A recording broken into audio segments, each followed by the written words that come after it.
Hi there. In this quick video we'll be taking a look at this ROOTOMA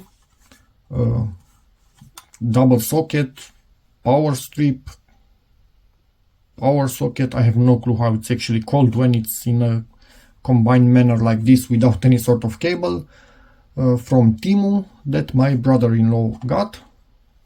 The exact model is this GT6185U. If you try to search that online, you will find absolutely nothing. So yeah, let's see what this thing has inside.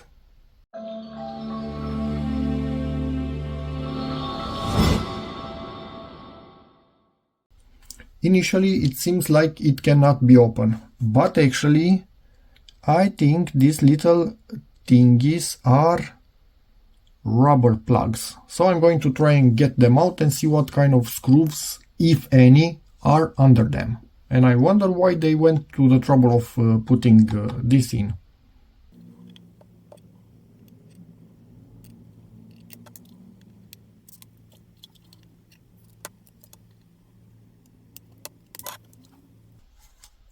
They have safety screws in there.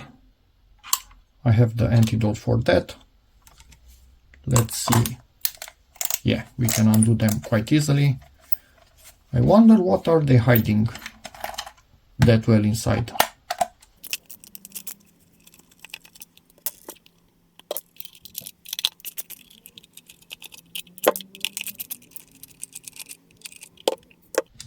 I can already feel this pushing, so there might be some springs in here. We need to open it really slowly to see where everything is. Okay, no tension anymore, so it's pushing only at the absolute limit. Okay-ish. This thing went out of position, but we can easily put it back. First thing I don't like, wires crossing over each other.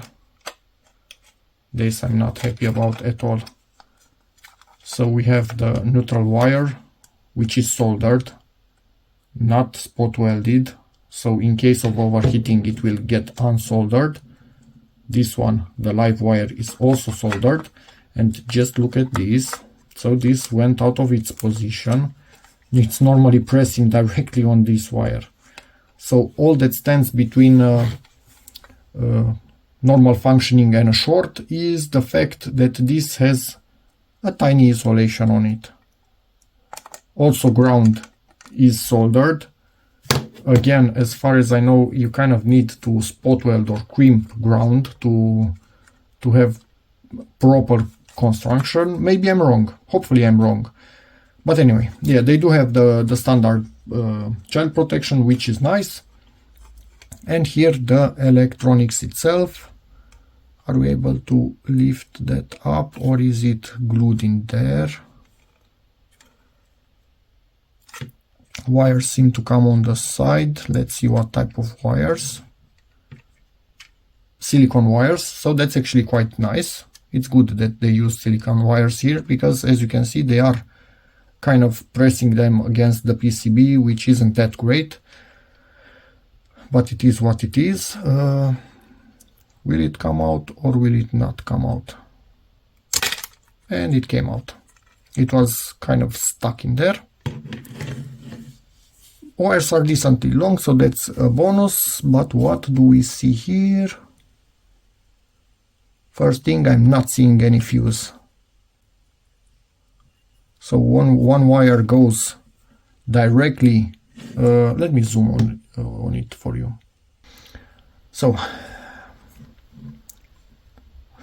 what I don't like, this thing doesn't have a fuse.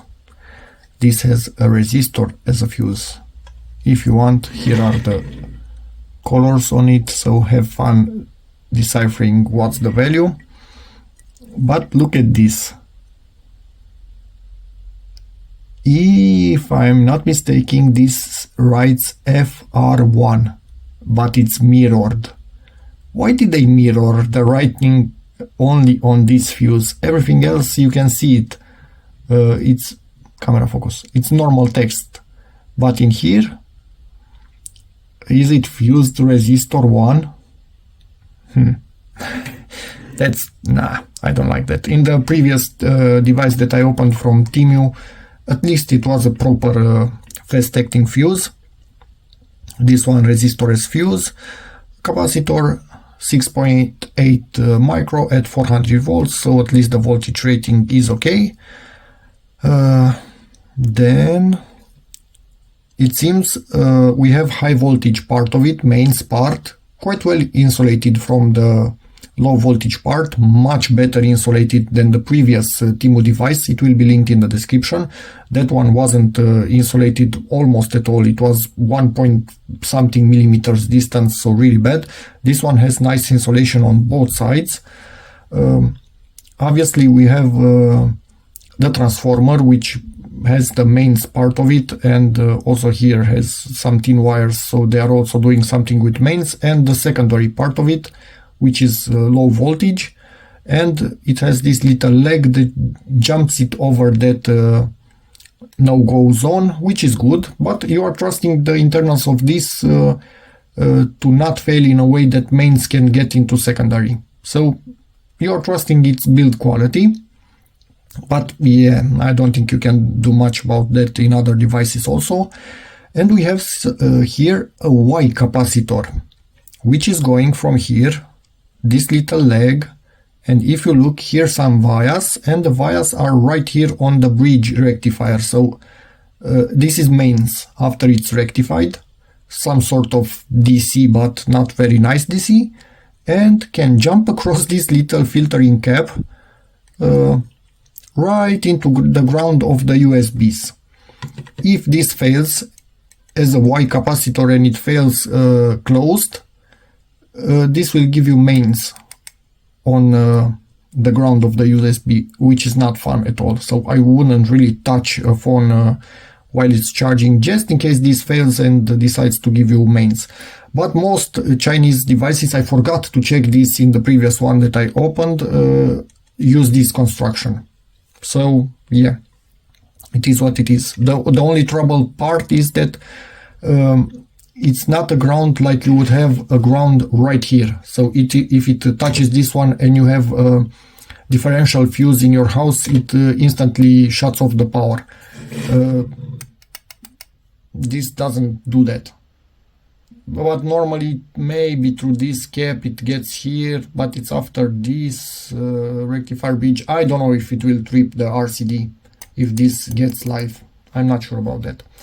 Anyway, yeah, it is what it is. This is just a simple Type-C connector, so I don't expect this to recognize any sort of protocol. It looks like a Type-C, but it behaves like an old USB and can only give low power. And yeah, I think that's about it for this. And again, soldering, not any sort of spot welding. Other than that, the construction, the plastic itself, they seem to be fine. But yeah, that's a bit of a trade-off. You need to rely on cheap parts that have been put into this and hope that they are good enough to not fail. I think it jumped into place. Everything seems to be looking as it did before. So in theory now we start to close it up, get the wires back out of position in here like they were before. Make sure this little fellow is also in its position, but again, I don't freaking like this. Let me see if I have something to push it down, something that will not make a dent in that cable.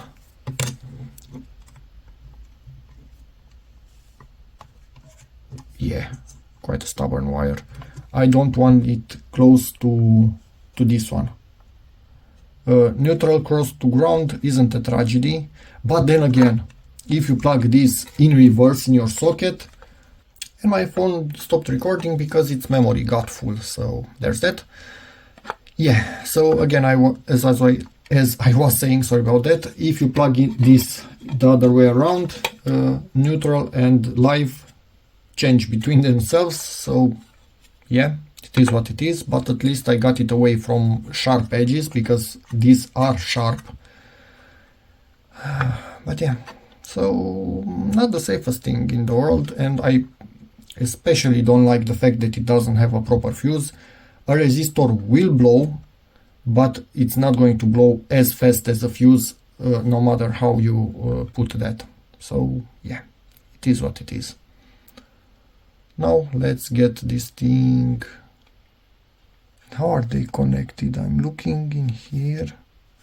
How is actually this ground connected to these ones? But I think there's a pin right in there. Probably that they are somehow attached through that pin. That we cannot see it here, it's behind the plastic. Anyway, so let's close this back up. It's not dramatically bad, but neither is it extremely good. What can I say? So as far as I can see, everything is in absolute perfect position like it was before we started. So we can make sure that it all goes back together nicely. And yeah, you need to fight with these wires to make sure that they stay in their position. That's also not very fun, honestly.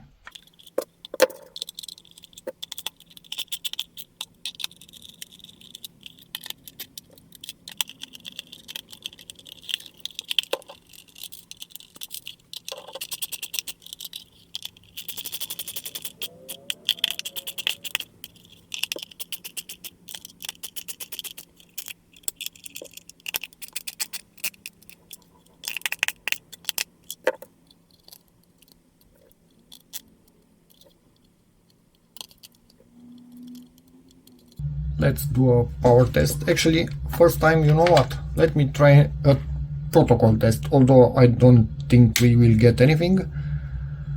Blue light, it's on. Doesn't seem to have any standby, so blue light will always be on while this is plugged in. Let's see on this what happens. Directly started. Let me get to protocol, charging protocol. Come on. And test all protocols. And be back to you in a moment. Absolutely no smart protocols in here, so it's a simple charger. Simple USB. Looks like a Type-C, but it's without any of the Type-C capabilities. So I'm going to see now at what power it can charge. Kind of tricky with so many cables in here, but we'll manage somehow. Nope, don't test any. No, this is not good. I need to unplug it, my mistake. Luckily it doesn't have any protocol, so it cannot do any damage. Don't try auto detection again. And now second time. 8 watts, almost 9 watts. Quick charge 2.0. So it actually does have a protocol, but it doesn't respond to protocol testing. It's not the first time I've had this happen. There are some weird devices out there that don't respond to this testing the protocol, but nothing more that I can do about it. So about 9 watts, it's the maximum that this can draw out of it. And now let's add a second device on normal USB connected to a phone and see if this drops or not.